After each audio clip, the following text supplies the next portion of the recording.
Olá, tudo bem? Meu nome é Gustavo Oliveira Ketkowski. Eu sou cientista político, sou formado em Ciências Sociais pela Universidade Federal de Santa Maria e atualmente estou cursando um mestrado em Ciências Sociais na mesma instituição. Nesse vídeo, a minha preocupação é conseguir apresentar alguns comentários sobre como o pensamento do filósofo e teórico político John Locke foi fundamental para o que hoje nós conhecemos como a doutrina do liberalismo político e também para o que nós conhecemos como Estado liberal. O pensamento de John Locke, ele traz vários conceitos, vários instrumentos que hoje para nós são muito comuns, mas que na época do John Locke não havia esse tipo de estrutura de institucionalidade, né? Bom, para começar, eu acho que é importante trazer o fato de que o John Locke ele está escrevendo, ou ele vai sofrer influência, né, de uma Inglaterra do século XVI e XVII. A Inglaterra se transformou num império mercantil a partir da segunda metade do século XVI, né? E nesse contexto vai surgir o pensamento de John Locke. John Locke, que vai ser o fundador do empirismo filosófico moderno e o teórico da Revolução Liberal Inglesa, principalmente a segunda Revolução Liberal Inglesa, conhecida como Revolução Gloriosa. Bom, essa última revolução ela foi uma revolução tipicamente liberal, e ela assinala um acordo entre a monarquia e a aristocracia inglesa, de um lado, e a burguesia inglesa, de outro. E a partir deste acordo, vão se instituir normas parlamentares, vai se estabelecer alguns direitos do cidadão, que hoje nós conhecemos como cidadão, mas na época os direitos de indivíduo. Um direito que surge nesse período já vinha sendo construído, né, na Inglaterra por várias lutas, mas que é o direito ao habeas corpus, né, que tenhas o teu corpo, que é um dispositivo que dificulta prisões arbitrárias, né, prisões que o Estado simplesmente chega lá sem uma denúncia bem definida e prende o indivíduo. O habeas corpus ele estabelece algumas garantias que transformam o súdito em um cidadão. E essa é uma transformação que ocorre, que é o estabelecimento na Inglaterra da monarquia constitucional. Ou seja, você tem um rei, mas esse rei, como qualquer um dos seus súditos, se submete a uma constituição, a um conjunto de normas, de regras. Bom, mas aqui a gente já está avançando um pouco. Vamos voltar um pouquinho e entender onde é que o John Locke está inserido nessa discussão. O John Locke ele vai ser conhecido, né, ele vai ser conhecido num conjunto de autores chamados contratualistas. Os contratualistas, Hobbes, Locke, Rousseau, entre outros, mas os três principais são esses, eles têm uma compreensão de que, em um determinado período da história humana, você não teve a presença do Estado. Os homens eles viviam no que vai ser comumente chamado por eles de estado de natureza.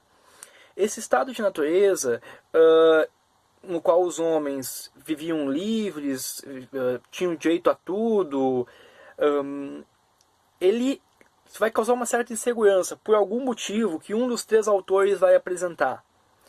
E por esse motivo de insegurança, por exemplo, no Hobbes é o medo da morte violenta, no Locke é a questão de querer preservar os direitos naturais, em Rousseau é a questão de manutenção da propriedade. Vai surgir um ente que vai organizar os homens politicamente. Este ente vai ser chamado por eles de Estado. E aí em diferentes concepções, mas de maneira geral é o Estado, né? A organização política, o Estado social. Esse Estado ele vai surgir e ele vai ter alguns poderes que vai permitir a ele organizar politicamente os seres humanos. E aí cada Estado vai ter suas características conforme o pensador. Então, de maneira geral é isso. No contratualismo, em um determinado período, você não tinha a presença do Estado, era um Estado de natureza. os homens, um termo é muito utilizado pelos autores, mas vamos utilizar hoje os seres humanos, eles tomam consciência de um estado de coisas e decidem fazer um contrato. Essa ideia do contrato, ela está tipicamente ligada ao que está surgindo no período, que é a burguesia, né? A ideia de relações comerciais baseadas em contratos vem para a ciência política, vem para a teoria política, vem para os autores e traz essa ideia de que você está estabelecendo um contrato entre os homens, ou seja, você está estabelecendo um contrato para fundar uma associação. E essa associação que vai ser fundada é a sociedade, né? É o Estado, propriamente dito. Bom, esse é o primeiro ponto para a gente discutir aqui. Essa ideia de que o Estado surge de um contrato, né? Para Hobbes, esse contrato gerava um Estado absoluto. Enquanto para Locke, o Estado pode ser feito e desfeito como qualquer contrato. Aqui temos o caráter realmente burguês do pensamento de Locke, quando você pega uma crítica marxista, por exemplo. Isto é, se o Estado ou o governo não respeitar o contrato, este vai ser desfeito, né? Portanto, o governo deve garantir liberdades. E que liberdades são essas que o governo, o Estado, para Locke, deve garantir? Deve garantir o direito à propriedade. Deve garantir o direito à segurança pessoal. Deve garantir o direito à vida. E deve garantir o direito à liberdade. Por isso a questão do habeas corpus é tão importante aqui. O Estado não pode tolir a liberdade do indivíduo sem uma justificativa plausível, confirmada, né? Esse é um ponto também já importante.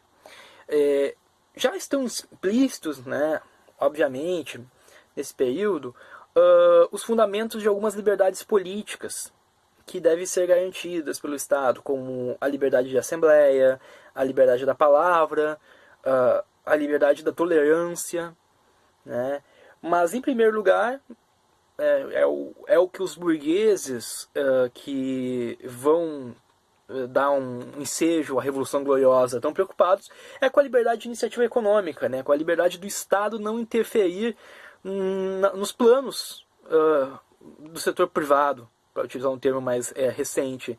O Locke está sendo utilizado, o pensamento do Locke está sendo utilizado, principalmente ressaltando a questão da liberdade econômica, né? Você vinha de um período de um Estado mercantilista, no qual o Estado ele controlava a economia. Ele era o grande gestor do planejamento econômico, né? Das atividades econômicas. Então, você vai ter o John Locke, depois o Adam Smith, David Ricardo, preocupados justamente com essa questão, com a intervenção do Estado na economia. Altos impostos, a burguesia tendo amarras para o seu crescimento, para o seu desenvolvimento, aquilo que o Marx vai dizer depois, né, que a burguesia, o seu potencial revolucionário vai surgir de certa maneira daí, de um conflito com uma estrutura anterior, que é a estrutura monárquica, absolutista. Então, o pensamento do Locke é um típico pensamento do individualismo burguês, né? No sentido que o indivíduo humano ele preexistiria ao Estado. Vou fazer um breve comentário aqui sobre o estado de natureza segundo Locke. No estado de natureza, todos os homens são livres para ordenar suas ações e dispor de suas posses, bem como de seus próprios corpos, né? Essa é uma parte importante no Locke, que vai também ser o fundamento da ideia de trabalho, de propriedade do Locke. Na medida em que eu sou dono do meu próprio corpo, tudo que eu produzo com esse corpo me pertence. Então, aquilo que eu por exemplo, o exemplo clássico que o Locke utiliza você tem lá um pé de maçã. Ele pertence a todos no estado de natureza. No momento em que eu vou lá e utilizando do meu corpo, do meu trabalho, eu pego aquela maçã, eu colho aquela maçã, esta maçã passa a pertencer a mim, passa a ser minha propriedade.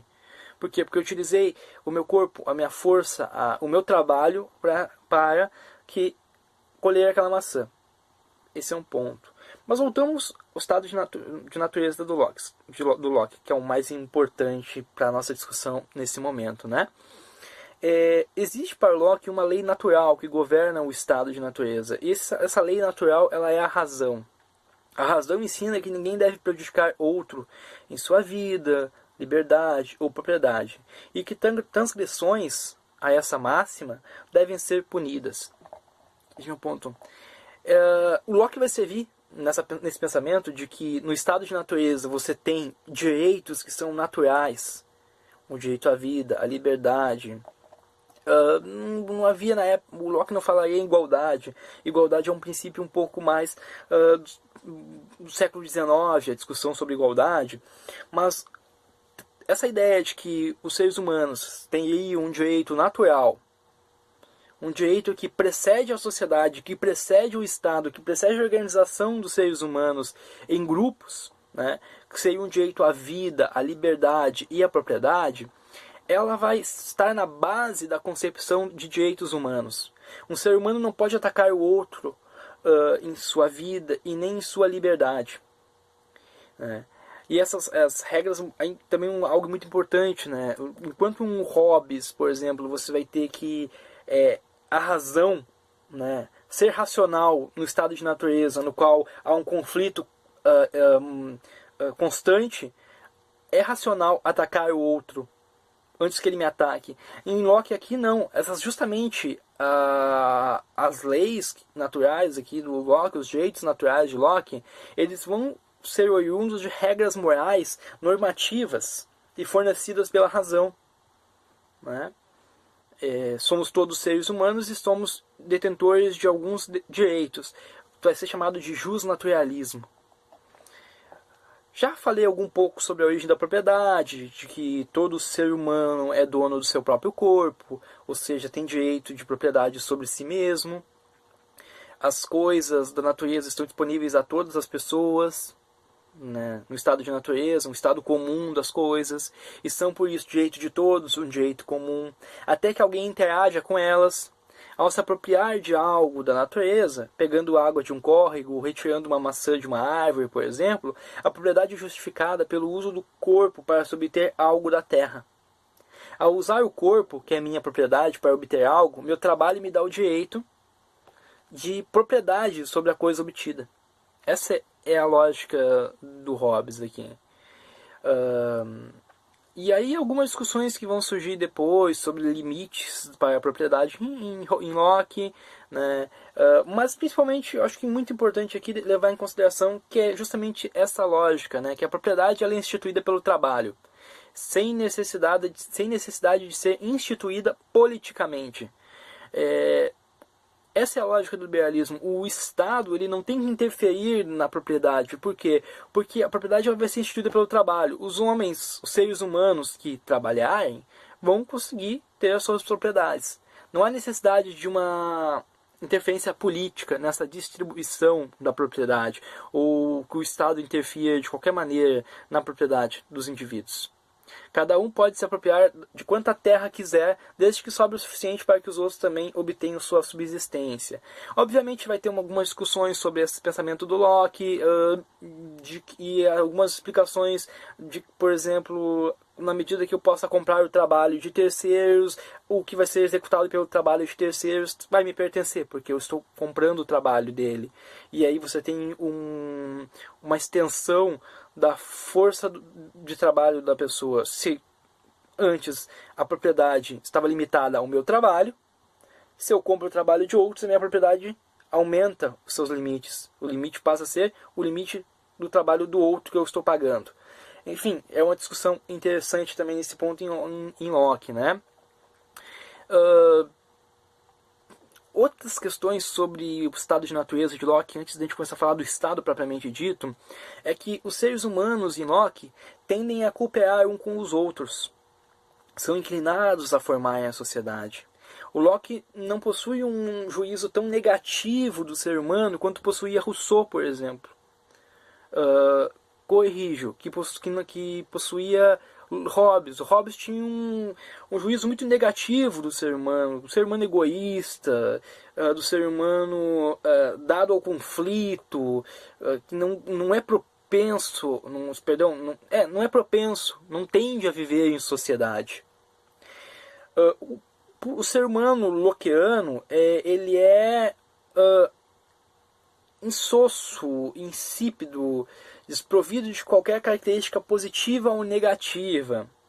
O Locke, assim como Hobbes, ele apresenta um modelo dicotômico que contrapõe o estado natural ao estado social.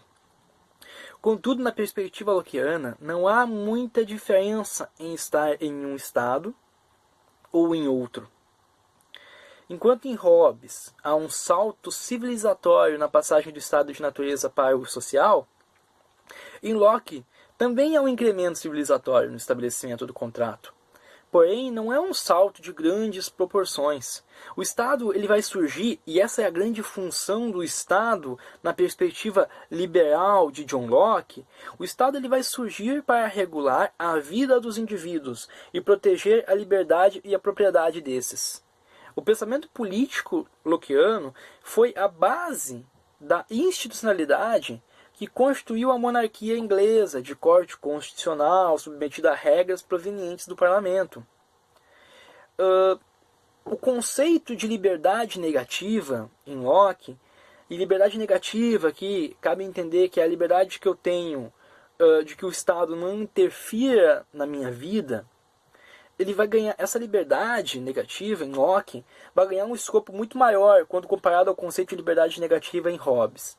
Por quê? Porque Locke tem seu olhar voltado ao campo social e busca ampliar o espaço das liberdades nessa esfera. O Estado não pode intervir no direito à propriedade, à vida, à liberdade, à segurança, à representação do indivíduo. Esse é o âmbito de liberdade em Locke, que sofre uma ampliação significativa quando a gente olha para Hobbes. Hobbes, o ser humano só tinha direito ao quê? Direito à vida. O Estado ele surgiria para justamente evitar o medo da morte violenta, ou seja, preservar a vida, preservar a segurança. Aqui não, que você vai ter o direito à propriedade, o direito à vida, o direito à liberdade, a segurança. Há uma ampliação muito grande no que o Estado deve proteger e no que o Estado não deve interferir em Locke. Né? Então, outro ponto importante justamente é o direito que o Locke destaca, a resistência, né? Isto é, o direito do indivíduo de resistir ao Estado quando esse ameaçar os seus direitos naturais. Avançando algumas questões, né, então, em relação a esse ponto, é importante destacar a concepção de Estado liberal aqui, né, ou aquilo que vai ser a base do Estado liberal.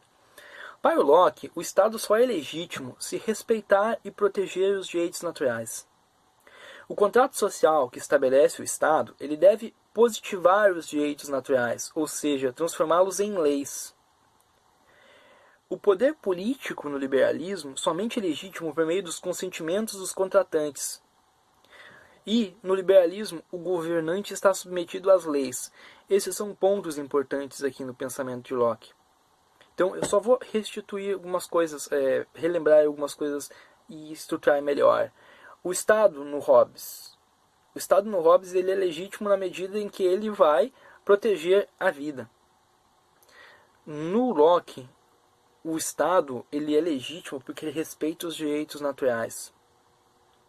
E ele é legítimo porque ele está fundamentado no consentimento dos contratantes. No consentimento daqueles que estabelecem o contrato social. O poder político tem sua legitimidade nesse contrato. E o governante, ele vai estar submetido ao contrato também.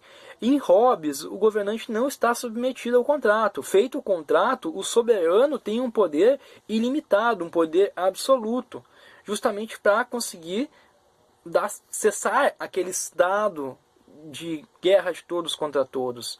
Aqui não. Aqui, no liberalismo de Locke, o governante ele está submetido à lei também. Por último, para começar a fechar algumas questões, alguns pontos aqui, é entender que o ponto de partida do Locke ele vai diferir do Hobbes, né? No estado de natureza não teria havido caos, mas ordem e razão no Locke. Ele vai concordar com Hobbes que um contrato entre os indivíduos criou a sociedade política. Mas o Estado surgiu no Locke para assegurar a lei natural, bem como para manter a harmonia entre os seres humanos. Nesse sentido, vai dizer Locke, inexiste qualquer cessão dos direitos naturais ao Estado. Por isso, este deve ser exercido pela maioria, bem como respeitar os direitos naturais, a vida, a liberdade e a propriedade. Foi Locke também quem primeiro mencionou os poderes executivo, legislativo e judiciário como três funções essenciais do Estado. Em termos de preferência, Locke defendia a democracia como uma forma de governo, aceitando como boa a monarquia na qual o poder legislativo, o órgão supremo do Estado, nessa perspectiva, fosse independente do rei. E aí você vai ter, obviamente, um pensamento que vai estruturar tanto um novo tipo de organização política, né, com maior influência da população, claro, uma influência muito restrita, né, principalmente pela questão da renda ou da escolaridade num período, mas você tem no primeiro momento uma abertura à participação política da população. Né? Então, a monarquia constitucional inglesa que vai surgir da Revolução Gloriosa, já vinha antes se estruturando, obviamente, com várias características, mas que surge da Revolução Gloriosa, ela tem muito de Lockeana. Ela tem muito na medida que ela positiva os direitos naturais, na medida em que o poder ele vai emanar dos contratantes, emanar daqueles que estabelecem o contrato social, e na medida em que o Estado passa a não poder mais interferir de maneira arbitrária na vida dos seus súditos, na vida dos que futuramente serão chamados de cidadãos. Bom, eu agradeço muito que vocês tenham assistido a esse vídeo, que vocês tenham, espero que vocês tenham gostado dessa discussão. Obviamente, há aspectos mais profundos na obra de Locke, mas aqui a ideia é trazer alguns comentários, principalmente sobre a questão do estado de natureza em Locke, de como se passa do estado de natureza para o estado social e principalmente a influência que o Locke tem no liberalismo e principalmente no Estado liberal, né? O Estado do Locke que surge para garantir os direitos naturais e que surge para garantir a proteção do indivíduo contra o arbítrio, contra o poder desmensurado do Estado. Muito obrigado pela atenção. Até uma próxima. Tchau.